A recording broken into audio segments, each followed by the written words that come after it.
The infamous Greek saga of the early 2010s is a humanitarian tragedy that has had dozens of colorful interpretations and explanations, most of which are either oversimplified, overly technical, or deceptively politicized. In this documentary, we'll take a deep dive down to the roots of this well-known story and steadily uncover what is perhaps one of the most sophisticated and most devastating scams in European history, that traumatized an entire nation and shook the very foundations of the European Union, while exposing many disturbing facts about its true nature, and shattering all illusions of democracy in our modern world. These are the painful realities that admirers of traditional parliamentary politics will have to come to terms with before it's too late. Now, explaining the dynamics of the Greek crisis in a way that is simultaneously entertaining and captivating while still maintaining its technical and historical accuracy will be no easy task. Fully grasping this tragic tale will take a serious dialectical approach to analyzing the systemic forces that set this crisis in motion, in its entire historical, geopolitical, and macroeconomic context, opposed to isolating specific factors that accommodate a political agenda. However, we'll base our dramaturgical narrative on the first-hand personal experiences of former finance minister Yanis Varoufakis, whose political memoir, Adults in the Room, faithfully and eloquently retells and interprets everything that happened behind the scenes during his clash with the deep European establishment on behalf of the Greek ultra-left Syriza government. This historical testimony of hitherto concealed and obscured power mechanisms of the European oligarchy is particularly valuable from an analytical point of view, as it offers incredibly profound insights to understanding not only the inner workings of our modern capitalist oligarchies, but how the oligarchs, bureaucrats, and technocrats that pull the strings think, speak, and act in relation to the most serious of issues, including the likes of Angela Merkel, Emmanuel Macron, Bernie Sanders, Paul Thompson, Thomas Visa, Pierre Moscovici, and Wolfgang Schäuble. At the same time, the book provides us with lessons on the faulty political tactics of Varoufakis' own approach, to which he mostly personally admits, but also helps us put his failure and naivety into perspective and allows us to draw conclusions in regards to the most conscious and effective approaches to confronting this behemoth. So, with a combination of Yanis' persuasive storytelling and some good old dialectical materialism that also puts his narrative into critical perspective, I think we have a good chance with understanding the essence of this tragic tale and drawing some valuable conclusions that can help us understand most past, present, and future crises that the European bureaucracy spawns, and allows us to consciously and lucidly articulate and organize our struggle against it. Understanding the fate of the Greeks gives us a terrifying insight into what might await all of us the next time European capitalism reaches its breaking point, if we're not careful enough. Prevailing mainstream conclusions about the fate of the Greeks like to point the finger on their faulty political economy, crooked mentality, and peculiar culture as a people. There is a widespread belief in Europe's north that the continent is populated by hard-working, law-abiding ants on the one hand, and lazy, tax-avoiding grasshoppers on the other, and that all the ants live in the north, while mysteriously the grasshoppers congregate in the south. The reality is much more muddled and sinister. Whereas malignancies of the Greek state bureaucracy and institutions are indeed real, they don't provide us with the full explanation of the country's downfall. At the outset, it's crucial to understand that there is no such thing as the Greek crisis that is only the responsibility of the Greek people, just like there is, say, no such thing as an elbow flu. Each and every crisis of our prevailing socioeconomic system is merely a symptom, an expression of a deeper disease that envelops the entire social organism. Focusing only on the Greek theater and isolating it from the rest of Europe and ultimately the world is like a doctor merely treating the symptoms on one body part and ignoring the underlying disease that is internally killing the patient. Thus, as responsible citizens of Europe, we cannot overlook the Greek experience and dismiss it as their own responsibility. In our era of globalization, everybody and everything is interconnected and interdependent, to the point where there is no such thing as a local problem or local crisis. Greece was the canary in the Eurozone's coal mine, whose death should have been a warning for the deadly financial fumes leaking through the continent's monetary system. Instead, in 2010, small, fragile, wasteful Greece became the scapegoat for Europe and its banks. When inordinate weight is loaded onto a clumsily constructed bridge, the weakest beam will break first. Greece was that beam. The death of Greece, the Eurozone's weakest chain, should have been a clear indicator of the faulty and misconstrued economic, financial, and fiscal architecture of the Eurozone as a whole, whose seemingly progressive unity ended up paradoxically dividing the continent even more. Essentially, the Eurozone was never designed to sustain the shockwaves of the incoming collapse of global finance in 2008, the infamous place where our story begins and the epicenter of the financial earthquake that spread from the offices of Wall Street into the average Greek household. To understand the actual philosophical and economic premise of the European community, devoid of tiresome liberal flower talk, we only need to consult Varoufakis. The EU began as a cartel of big business, limiting competition between Central European heavy industries and securing export markets for them in peripheral countries such as Italy and later Greece. The deficits of countries like Greece were the reflection of the surpluses of countries like Germany. Contrary to fairy tale liberal illusions of how the EU is a bastion of democracy, freedoms, and a reflection of some kind of benevolent, utopian pan-Europeanism, the creation of the European Union is a direct reification and embodiment of capitalist imperialism.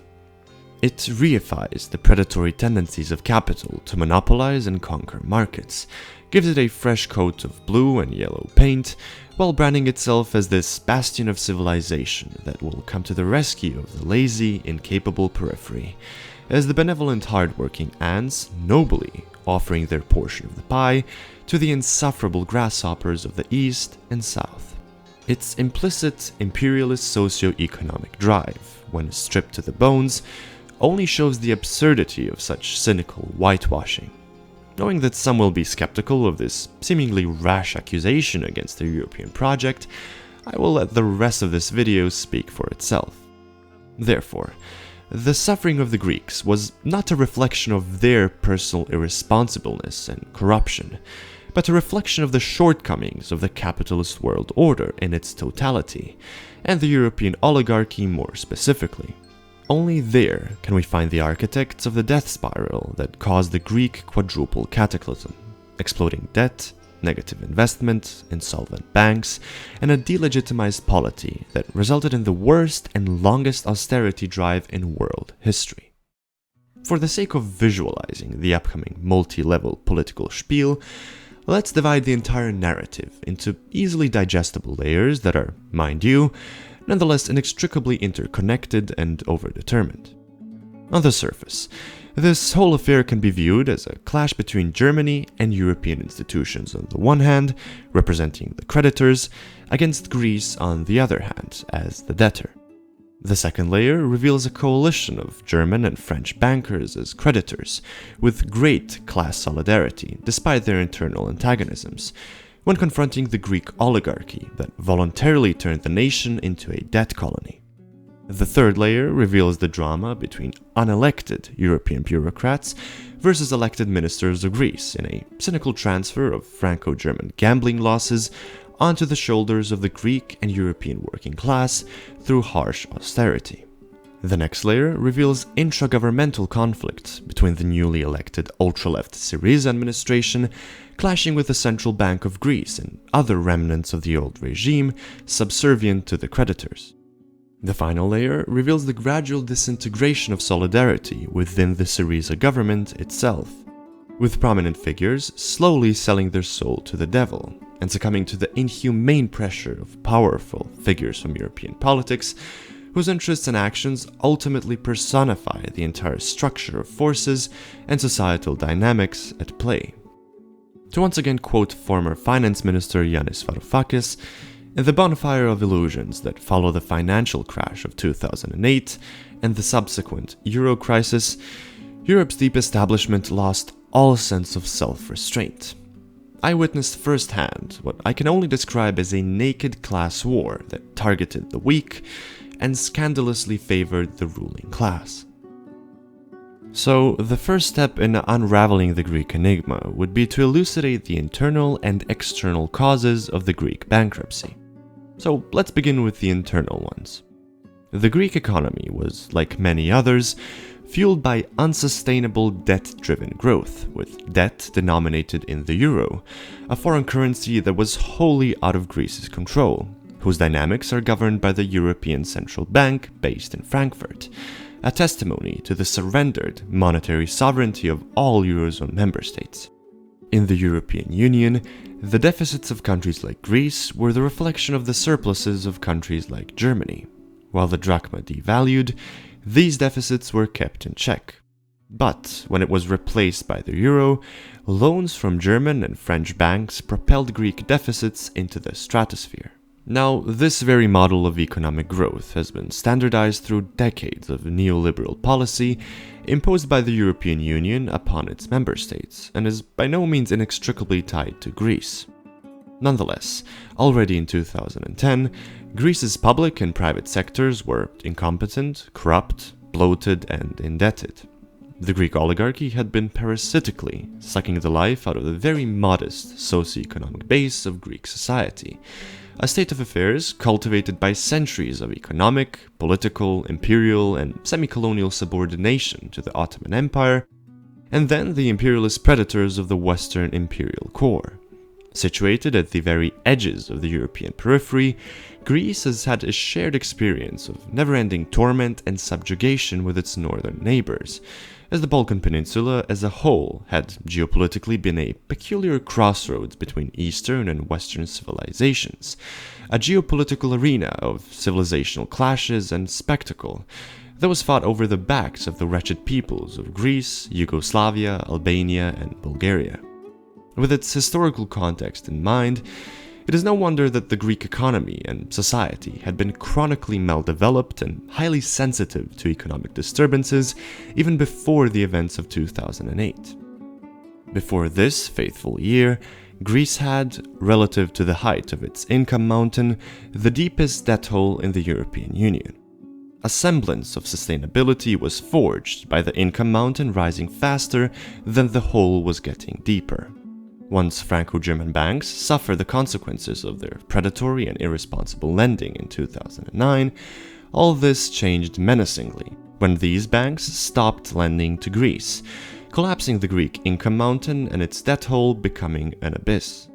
Now, let us examine the exogenous causes of the Greek disaster, namely the crumbling of Wall Street in 2008, itself a result of arrogant gambling and risk-taking of the American financial oligarchy and its institutions, together with predatory lending targeting low-income homebuyers, combined with numerous other factors that reflect the unsustainable irrationality of the capitalist world order that engulfed the West into a great recession that started a domino effect leading to the European debt crisis. Whereas Greek elites and bankers were living in a bubble of self-deluded bliss, continuing business as usual with dangerous levels of unsustainable debt and usual corruption, the ripple effects of the global financial crisis swept the rug from under their feet in a moment of dangerous vulnerability of the Greek banking system, sending three devastating shocks through the country. The first shock was a sovereign debt crisis. Investors began to perceive the debt of the Greek government as unsustainable, and were no longer willing to finance the government deficit.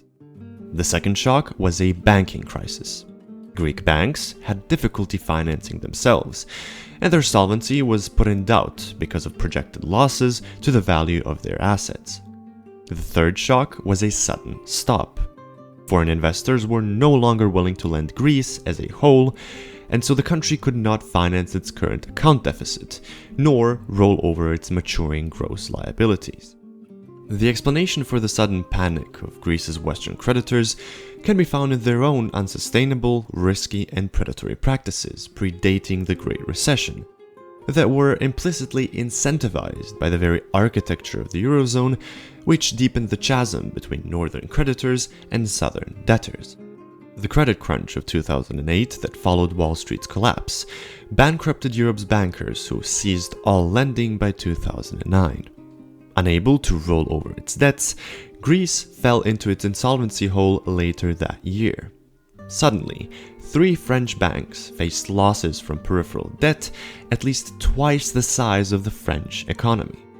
The sheer panic and shock that these French and German banks must have experienced when they realized that Greece will never be able to repay its debts, which would undoubtedly translate into their own bankruptcy, can be perfectly illustrated by understanding the severity of their toxic debt exposure. If only 3% of their Greek debt exposure went bad, if it couldn't be repaid, then France's top 3 banks would need a French government bailout, facing a 19% loss of their quote-unquote assets. To plug that gap, the French government would need a cool 562 billion euros overnight. France's top official knew that Greece's bankruptcy would force the French state to borrow 6 times its total annual tax revenues just to hand it over to 3 idiotic banks. In a country which had given up its capacity to print banknotes, the only remaining means of generating money from nothing, that would mean destitution, which in turn would bring down the whole of the European Union, its common currency, everything. Moreover, the German banks, Deutsche Bank, Finanzbank, and other Frankfurt-based towers of financial incompetence were also bust and needed an overnight check of 406 billion euros. If Greece declared its obvious bankruptcy, they would need another check of some 400 billion euros passed through the Bundestag overnight, which would have meant utter political suicide for Angela Merkel, who now needed other solutions. Truly fascinating how the bankruptcy of a small, meaningless, peripheral country can jeopardize the entirety of the European Union and bring it to the edge of collapse. It only illustrates the extent to which the Greek debt hole was dug by those same troubled banks for decades, ruthlessly and mercilessly, only to come to bite them in the ass. But don't worry. Despite managing to come off as so irresponsible and reckless so that Wall Street bankers looked reasonable in comparison, the camaraderie between French and German banks and their respective governments was a truly impressive display of class solidarity that communists can only envy. Between them, the leaders of France and Germany had a stake of around 1 trillion euros in not allowing the Greek government to tell the truth, that is, to confess its bankruptcy. Yet, they still had to find a way to bail out their bankers a second time without telling their parliaments that this was what they were doing. Having lied once and on such a grand scale, they were soon forced to compound the deceit in an attempt to hide it beneath fresh layers of subterfuge. Coming clean would have been professional suicide. As they would say, what is done cannot be undone. Upton Sinclair once said, "It is difficult to get a man to understand something when his salary depends upon his not understanding it." In this case, the income and wealth of the Greek ruling class depended on their not being convinced of Greece's bankruptcy. Now, the crucial caveat in their search for a solution to bail out their bankers a second time was that the ECB was created with an express prohibition: no shifting of Greco-Latin bad debts, private or public, onto the ECB's books. Full stop. That had been Germany's condition for sharing its cherished Deutschmark with Europe's riffraff, renaming it the euro. Thus, their quest of bailing out their bankers had to take a different trajectory. After a few weeks, they figure out their fib. They would portray the second bailout of their banks as an act of solidarity with the profligate and lazy Greeks, who, while unworthy and intolerable, were still members of the European family and would therefore have to be rescued. Conveniently, this necessitated providing them with a further gargantuan loan with which to pay off their French and German creditors, the failing banks. So, how did they legally get around the Eurozone's founding clause that banned the financing of government debt and burying the sins of the banks in its own books by the EU? Well, the loans would be presented as international ones, by involving the International Monetary Fund and portraying the whole scheme as the international community saving the Greeks, instead of bailing out German and French banks. Secondly, the loans would be presented as a series of bilateral loans from individual states to Greece, relative to the lender's economic strength. Herewith, the ECB would be entirely circumvented and the bailout package completely illegal. So, with this entire scam in place, the bailout dumped most of the burden of bailing out the French and German banks onto taxpayers poorer than Greece, such as Portugal and Slovakia. They, together with unsuspecting taxpayers from the IMF's co-founders, such as Brazil and Indonesia, would be forced to wire money to the Paris and Frankfurt banks. Unaware of the fact that they were actually paying for the mistakes of the French and German bankers, the Slovaks and the Finns, like the Germans and the French, believed they were having to shoulder another country's debts. Thus, in the name of solidarity with the insufferable Greeks, the Franco-German Axis planted the seeds of loathing between proud peoples. This incredible scam lets us see very clearly why European governments are so keen on austerity and what this austerity is set to finance from the outset. It has never been about solidarity with the working class of any failing country, but solidarity of the bankers with the oligarchy over the backs of the working class. With their modus operandi fully conceptualized, Operation Offload began. The process of immediately siphoning the money off, back to the French and German banks, an operation that was completed in less than 2 years with the consent and aid of PASOK and New Democracy, the establishment parties of the Greek vassal government. The creditors that provided Greece with the gargantuan loans for bailing out the failing banks never really wanted their money back, because it was never their money to begin with. Through this transfer of banking losses onto Europe's weakest taxpayers, the most insolvent and irresponsible ones got the most of taxpayer money. The entire scam was a classic game of extend and pretend, whereas loan agreements were extended continually and indefinitely, while pretending that the debtor country is still solvent.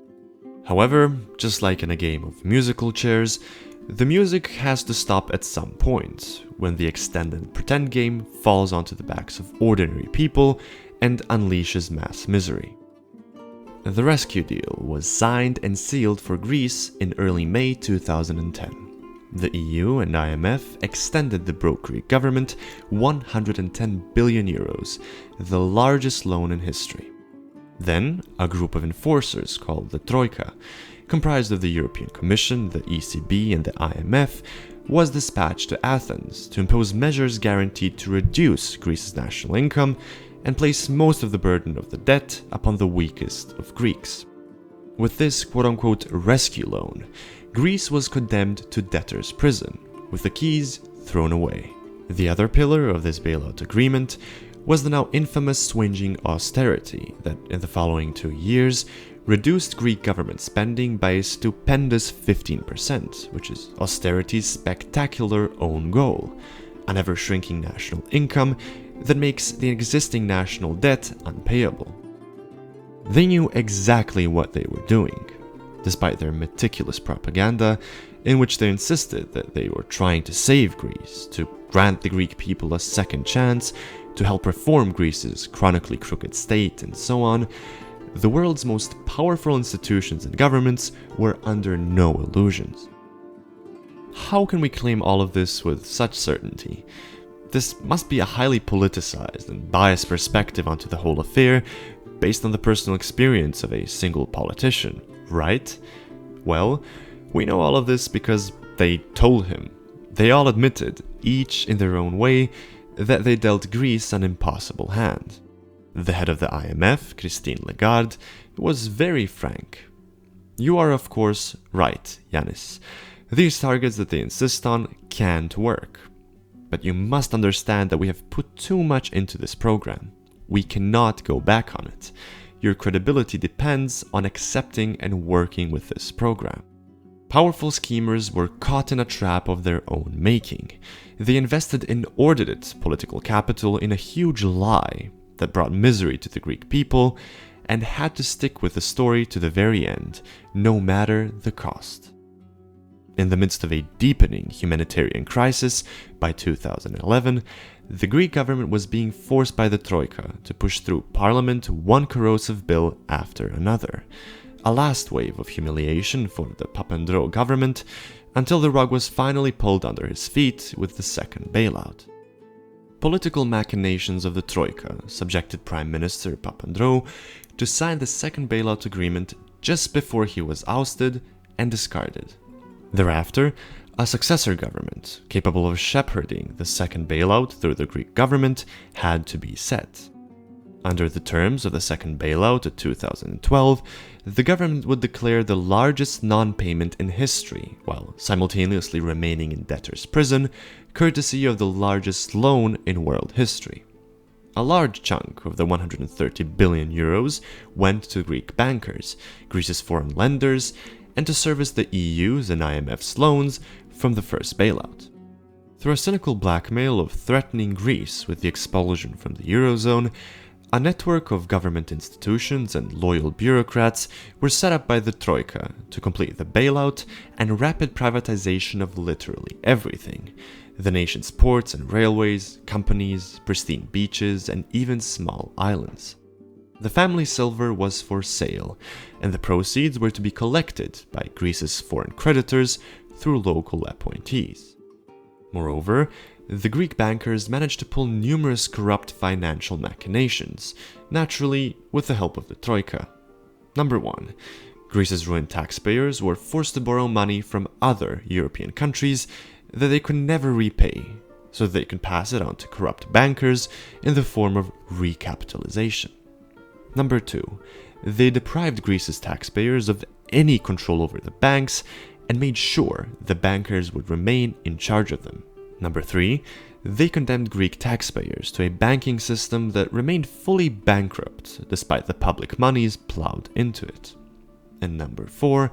The bankers took over the funding of the media to manipulate public opinion, control the political game, and keep them in charge of their bankrupt banks.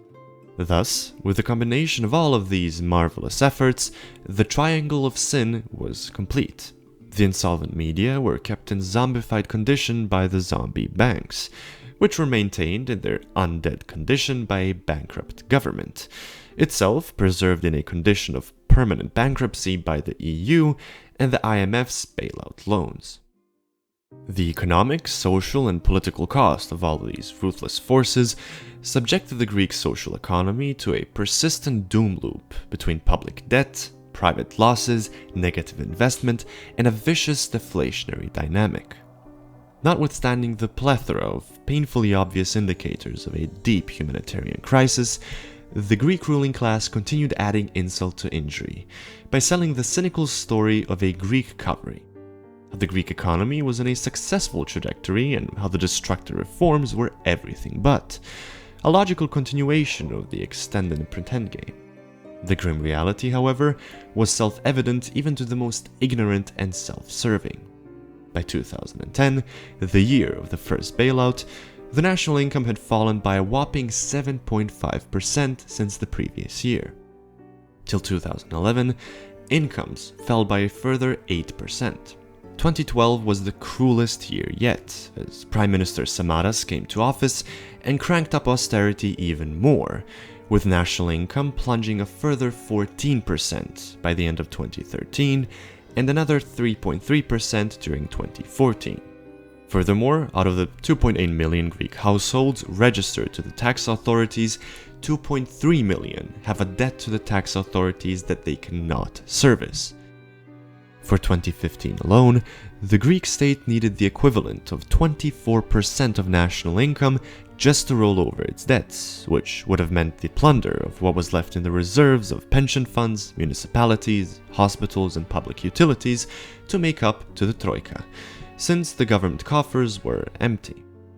Ever since the climax of the Greek saga, macroeconomic developments clearly illustrate how absurd it was to ever claim that the economy merely needed more time to recover, that prosperity was just around the corner. Spoiler alert, it never did. Now, when it comes to the repercussions for the working class, it should be no surprise that this was where all of the misery congregated. In 2015, At the time of the Syriza-led clash with the creditors, over 1 million households could not pay their electricity bill in full. On the Troika's orders, the minimum wage was reduced by 40%, pensions reduced by 25% since 2010, and other benefits have been cut by 18%. Some 40% of the entire population said they would not be able to meet their financial commitments. Unemployment had risen 160%, so that 3.5 million employed people supported 4.7 million unemployed or inactive Greeks. Of the 3 million people constituting Greece's labor force, 1.4 million were jobless, of whom only 10% received unemployment benefit, and 15% any benefits at all. The rest had to fend for themselves. Between 2008 and 2014, small and medium-sized companies reduced their workforce by 30%. 500,000 unemployed in the private sector have not been paid for more than 3 months. Already in 2013, 36% of the population officially lived at risk of poverty or social exclusion. The resulting Great Depression created a political vacuum and helped breed a desperate social base for the Nazi party Golden Dawn, which became the third largest party in parliament. Having opened Pandora's box and unleashed the pitiless forces of neocolonialism onto the Greek people, the establishment was unexpectedly challenged by the ultra-left Syriza coalition that got voted into office to find new solutions for Greece, and spearheaded by Varoufakis' financial advice, demand a viable and sustainable agreement within the Eurozone. This scam projected the idea of Grexit, despite acknowledging that joining the Eurozone was a mistake in the first place. Varoufakis, as the finance minister and chief negotiator with the European institutions on behalf of Greece, insisted on sending signals of moderation and single-mindedness to the Troika, on crafting proposals that would give Greece a chance without clashing with the European Central Bank's rules, on fully accommodating the creditors' guidelines while promoting moderate policies and realistic expectations. Logistically, this meant an ultra-pragmatic approach that is theoretically incompatible with the partially radical communist economic platform of the newly appointed government. Varoufakis assembled a team of highly trained right-wing professionals, some of whom used to work for the same creditor institutions and were seeking some kind of redemption, and established a network of promising insider liaisons who were all sympathetic to the Greek cause. As Varoufakis clearly explained, in the negotiations with the Troika, we address ourselves not in their humanity but to their self-love, and never talk to them of our own necessities, but of their advantages. All in all, not so much of a clash, but rather a mild, mutually beneficial confrontation that stayed fully within the legal boundaries of acceptable political discourse. Essentially, they sought to save European capitalism from itself in the midst of one of its unprecedented crises, trying to resolve its unsolvable contradictions, trying to convince their perpetrators of how their actions are going against their own interests, while seeking a more humane and more inclusive alternative. Varoufakis openly feared the potential wasteland that an ever more degenerating European bureaucracy would spawn, with the European debt crisis as a final nail in the coffin. Namely, a perpetually disintegrating and rotting fascistic Europe ruled by ethno-nationalists and xenophobes who would undo the arguably only progressive achievement of the EU, the prospect of pan-Europeanism. Thus, by merely stabilizing European capitalism while naively warning the establishment's representatives of their self-destructive ways, Syriza's supposedly radical ultra-left platform was, in practice, everything but. Their proposals can be summed up in one sentence. This new long-term contract must include proper debt restructuring, a realistic fiscal policy, and a reform agenda that targeted the oligarchy. Now, let's take a look at their official 5-pronged negotiation strategy, which might be a bit dense and overly technical, but bear with me. Number 1. Keeping the ECB at bay and the banks open. Expecting a preemptive strike by the Troika, Syriza was aware of the imminent threat of bank closures immediately after they came into office. Their deterrent to keeping the ECB at bay would be unilaterally haircutting their so-called SMP bonds, the 33 billion euros that Greece owed the ECB, as well as preparing and activating a euro-denominated parallel payment system in the case of an emergency bank holiday. This payment system would then serve as the basis of a new Greek drachma in the case of Grexit. Number 2. Defanging the bankrupt bankers. The only way of dealing with Greece's rotten banking system would be, according to Varoufakis, handing over the banks to their new owners, Europe's taxpayers, for the sake of uncoupling of their losses from the Greek state debt. This was indeed an incredibly challenging and peculiar proposal for a left-wing party that predominantly aimed to nationalize banks. Number 3. Sensible fiscal policy and debt restructuring proposals. The goal was to keep the state solvent with a small primary budget surplus of 1.5% of national income. A prerequisite for this was debt restructuring, combined with debt swap proposals, which were the end-all be-all in preventing the austerity deflation spiral, outlined in detail in Varoufakis' non-paper. In his view, getting Greece out of debtor's prison was a priority, more important than preventing privatizations, as Greece owned absurd debt to the ECB in the form of government bonds, with 60% of it being owed to the rest of Europe from the two bailouts. Number 4. Emergency plan to combat the humanitarian crisis. This would include immediately providing food, energy, and shelter to the hundreds of thousands of families suffering the most, to those below the absolute poverty line. This would be done with a system of smart cards equipped with debit payment capabilities for supermarkets and essential utilities, provided by the state. And finally, number 5, a modest proposal for rendering the Eurozone viable. This last point included comprehensive proposals for Europe's public debt, banks, investment policies, and poverty-fighting capacities. On the home front, their strategy included catching hundreds of thousands of tax cheats and shocking Greek society out of its tax-evading ways, breaking down the collusion between the supermarket chains that exploited consumers and their suppliers, protecting a financially desperate population from the invasion of gambling machines that the previous government had committed them to, empowering the government's own anti-corruption ombudsman, and lastly, planting the assault on the towers of sleaze that were Greece's 4 systemic banks. All in all, Varoufakis seems to have been perfectly aware of the peculiar nature of these proposals. It was a measure of depth of the euro crisis that it took a radical left-wing government to table mainstream liberal proposals for its solution. The situation was truly absurd.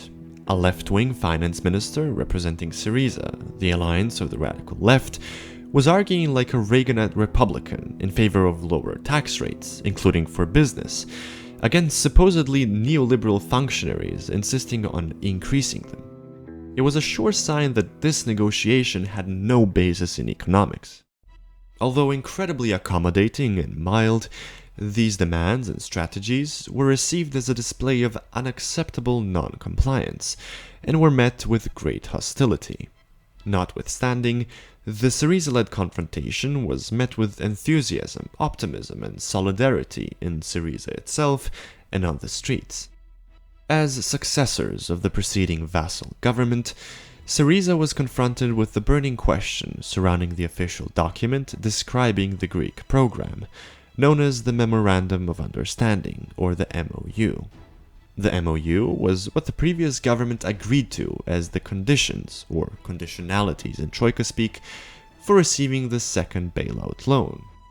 It was now on Syriza to oversee its implementation or possibly strike a new deal that would diffuse its devastating consequences. The looming MOU was a list of reforms, including austerity targets, the institutional elimination of social benefits, privatization targets, administrative and judicial changes, and so on. Initially, Syriza would accept 70% of the MOU that could be implemented without too much social damage, in return for their demands, while rejecting the genuinely toxic measures of the remaining 30%.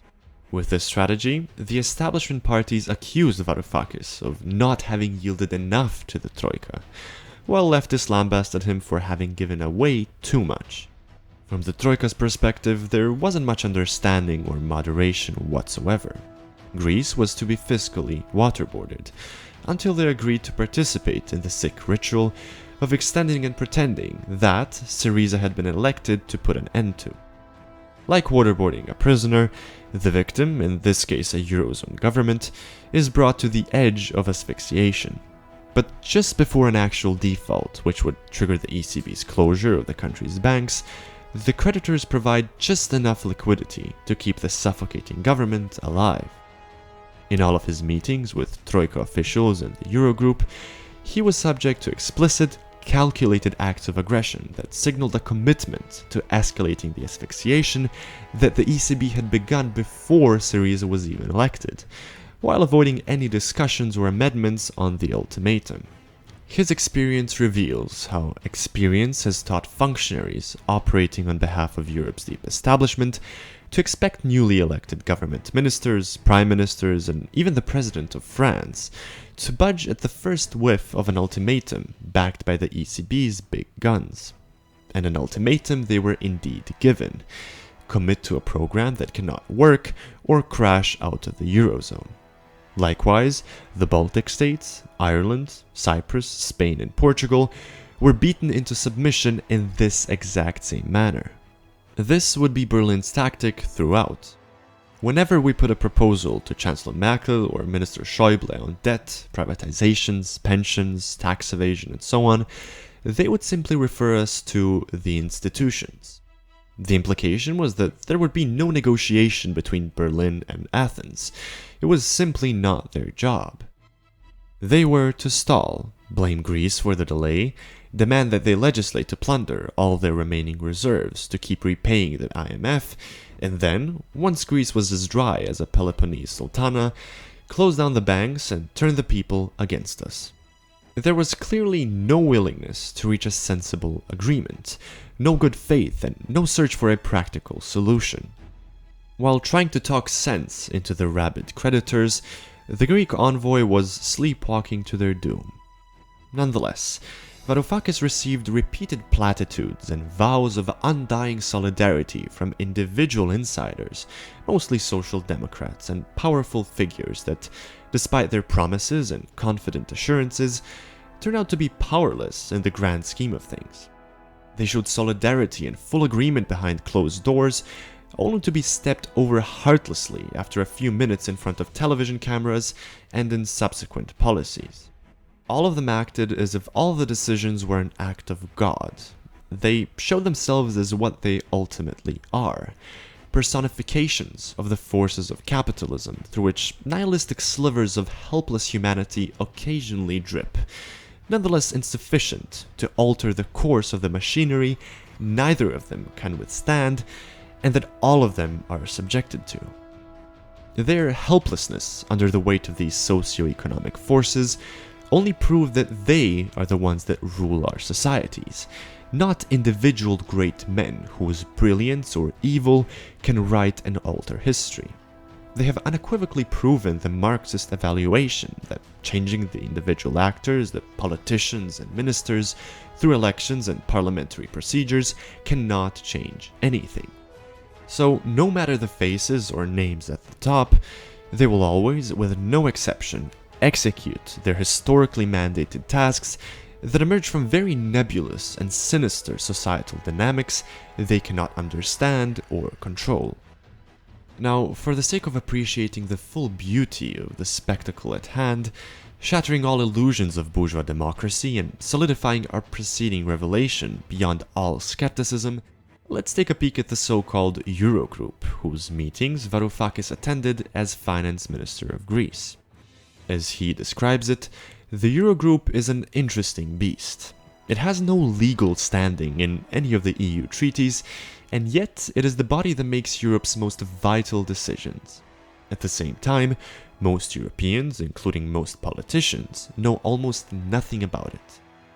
It convenes around a huge rectangular table. Finance ministers are seated along its two longer sides. each accompanied by a single aide, who also represents them at the Eurogroup working group. However, real power sits at either end of the table. In normal Eurogroup meetings, a fascinating ritual illustrated the manner in which the Troika and its processes had taken over the governments of continental Europe. Only after these unelected officials had given their assessment and set the terms of the debate, representing the views of the three institutions, Moscovici on behalf of the European Commission, Christine Lagarde on behalf of the IMF, and Mario Draghi on behalf of the ECB, did the elected ministers get a chance to speak. Moreover, for almost all the meetings at which I was present, the ministers received no substantial briefing on any of the topics under discussion. A reasonable and impartial spectator might easily have concluded that the purpose of the Eurogroup is for the ministers to approve and legitimize decisions that have already been taken by the three institutions. Perhaps the most peculiar individual would be the German finance minister Wolfgang Schäuble. Dr. Schäuble's cheerleading team of Eastern European ministers would compete with one another as to who could out-Schäuble Schäuble. Then, ministers representing previously bailed out governments such as Ireland, Spain, Portugal, and Cyprus, Schäuble's model prisoners, would add their Schäuble compatible to Peneth before, finally, Wolfgang himself would step in to put the finishing touches to a narrative that had been under his thumb throughout. In this sacred process, Varoufakis soon realized he was an annoying thorn in the eye, with absent yet incredibly influential Angela Merkel continuously clashing with omnipresent Schäuble over crucial questions.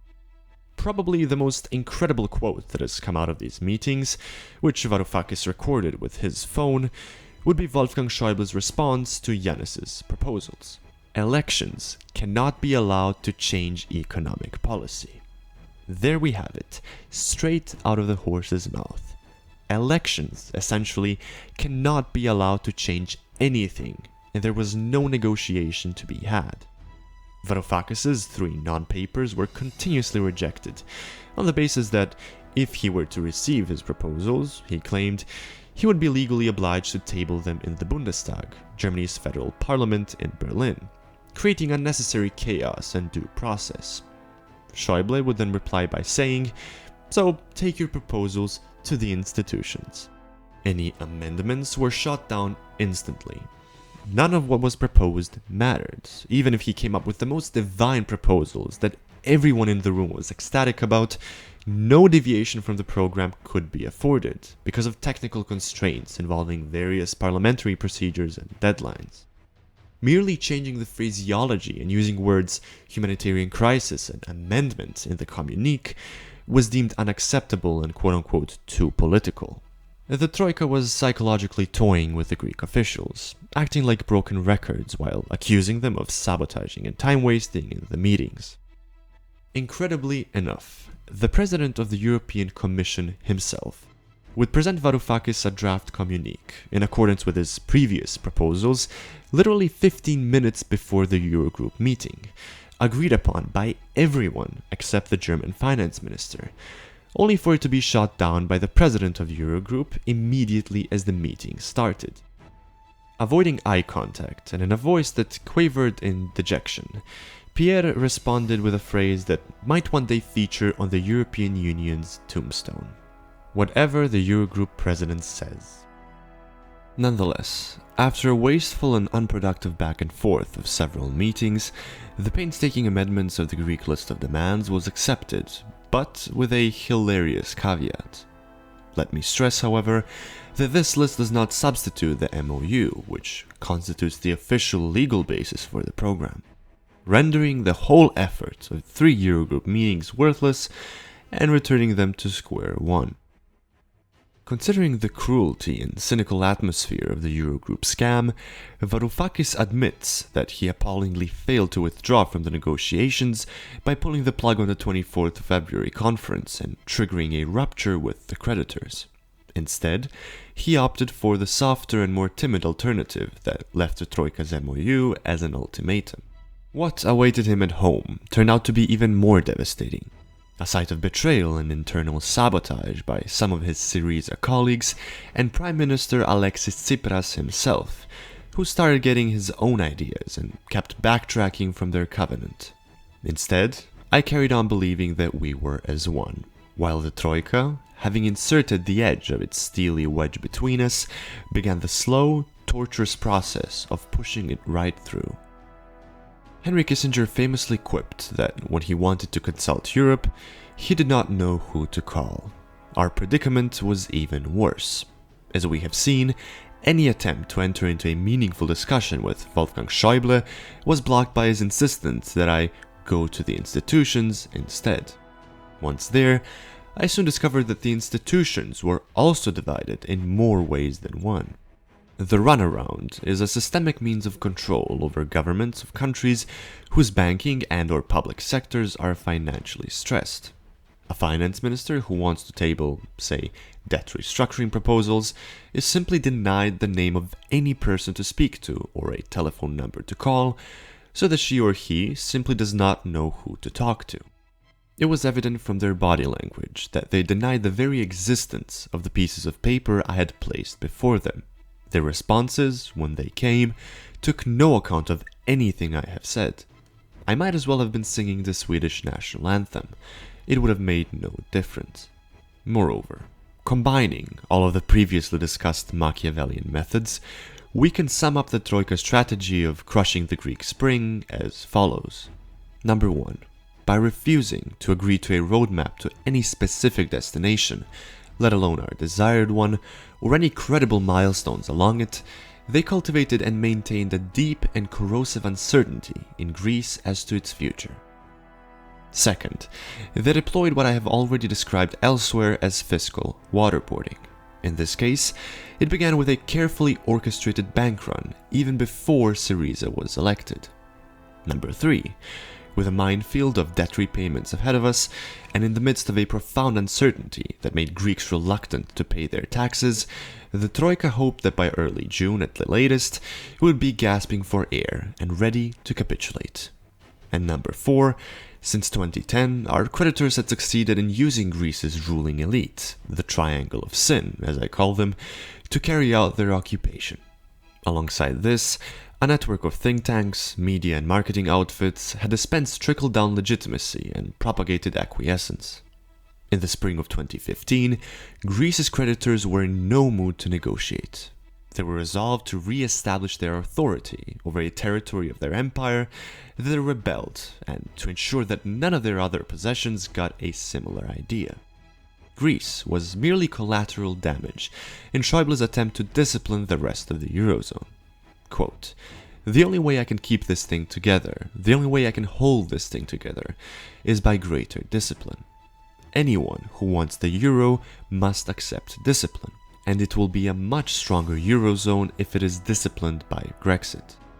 With all the odds stacked against their favor and a long strip of lethal factors that indicated a horrible failure from the very beginning, the drama reached its natural conclusion in the personified form of betrayal of the Greek cause by elements of its own government that steadily began favoring wholesale capitulation.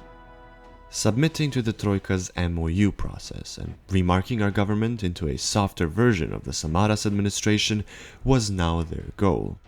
Yet with every concession, the creditors came back for more, much more. It was as if Faust was preparing to sell his soul to Mephistopheles, not realizing that Mephistopheles had no interest in buying. Most notably, this included President Alexis Tsipras, who succumbed to the spell of Angela Merkel under the pretense of achieving a good deal behind the backs of their finance ministers, unofficially removing or quote-unquote cancelling out both Schäuble and Varoufakis from the negotiations, in a secret meeting that will be known thereafter as the Frankfurt Group, in the quest for a pseudo-solution that muddles through, does nothing to resolve their insolvency, but keeps Greece within the Eurozone. An idea antithetical to Schäuble's conviction that Greece must be ejected from the Eurozone. With no hope of support from either Cold War superpower, Alexis had little option but to turn to Merkel, which left him vulnerable to her psychological manipulation and remarkable diligence. Thus, Solidarity within the Greek war cabinet was compromised, and the rebellious covenant was betrayed. Naturally, Merkel's stunt was done in bad faith, and Alexis was ultimately given the cold shoulder by the German Chancellor, as she hanged him out to dry by leaking information to the media that Alexis tried to bypass the Eurogroup. Once again, a form of public humiliation and a warning sign for anyone in Spain, Italy, Portugal, or indeed France that might be tempted to confront them. Nonetheless, during a heated Eurogroup discussion that resulted in a vocal exchange between Schäuble and Benoît Cœuré, the full picture was finally uncovered by the protagonists themselves. It all made perfect sense. The Troika, that had been born and raised in Athens, was now Paris-bound, because its ultimate mission was to control the French national budget. The harsh and failed policies imposed upon Greece had nothing to do with our country. The threat to close down Greece's banks that Benoît had been relaying on me at the very moment Michel yelled at Wolfgang had nothing to do with our banks. They were Wolfgang's signal to Paris. If France wanted the euro, it must forfeit sovereignty over its budget deficits. There was a logic to all of this. A twisted logic perhaps, a logic of the type that would end up damaging the European Union irreversibly, but a logic nonetheless. So, with the clock ticking on the Eurogroup stalemate, a last-ditch effort was needed to come to a decision on how to act. The Greek government was to conduct a referendum in July, with a brief window in which the Greek people had the time to decide whether to accept or reject the institution's proposals, a request which had to be approved by the Eurogroup. Interestingly, the idea that a government should consult its people on a problematic proposal put to it by the institutions met with incomprehension and was treated with a disdain that bordered on contempt. After our request had been rejected, the Eurogroup president broke with EU tradition to make two extraordinary announcements.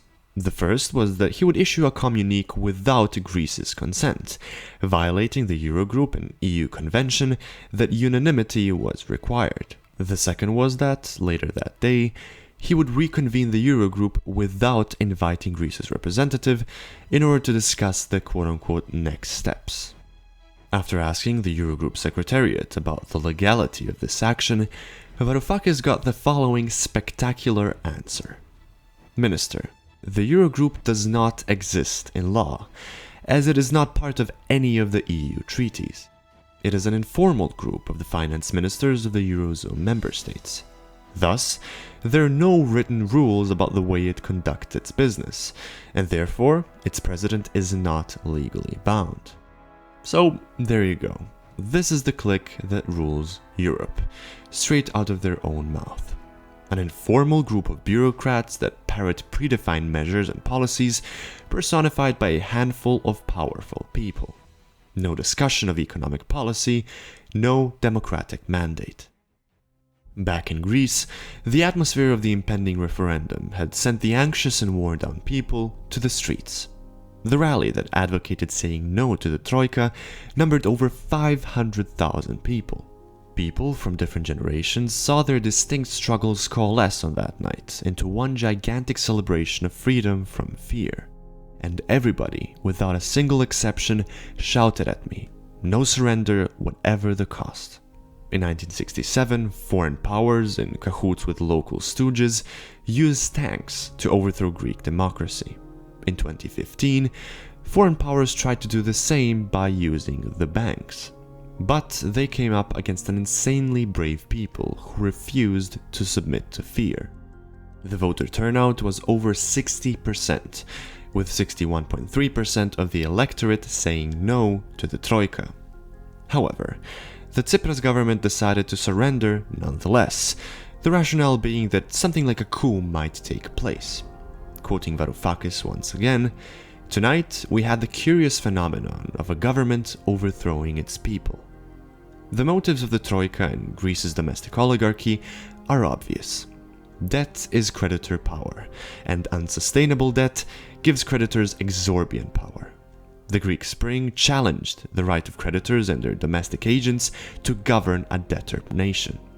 The 61.3% who voted no had to be disciplined as a people, led askew by opportunists, and since Alexis had now repented, that left me in the Troika's sights. Thus, Varoufakis was used as a scapegoat for delaying an agreement and plotting to eject Greece out of the Eurozone with the help of the bank run, and was awaiting charges of high treason. Thus, in a truly tragic and elucidating epilogue, in mid-August 2015, Alexis and Euclid brought the third bailout loan agreement and its accompanying MOU to Parliament. The full horror was evident from the first page, in which the Greek authorities committed to agree to everything the creditors demanded, with no reciprocal commitment from the Troika to agree on everything in return, a pledge of utter subservience that no court of law would recognize as binding. 118 Syriza MPs and 114 pro-Troika opposition MPs had accepted their new sentence to debtor's prison. Only 32 Syriza MPs voted no. Predictably, the repercussions were devastating. All taxes soared. VAT rose on everything: food, hotels, books, pharmaceuticals, utility bills. Businesses, tiny, medium, and large, saw their taxes and social security contributions increase and, staggeringly, were forced to repay immediately 100% of the following year's estimated taxes. The majority of pensions were curtailed. All the state's remaining assets were put up for sale as part of a new fund to be collected directly by the Troika. The catalogue of horrors was endless. They were the kind of measures you impose on a weak economy if you want to crush it. So that was the dire story of the Greek Spring that was suffocated before it ever managed to fully flower or spread.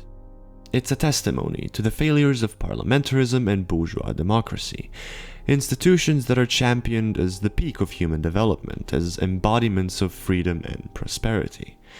What we have witnessed during the course of this documentary is proof of the exact opposite. Some may be tempted to criticize this particular manifestation of capitalist Europe and this exact constellation of political forces, call it globalism, corporatism, crony capitalism, or whatever else.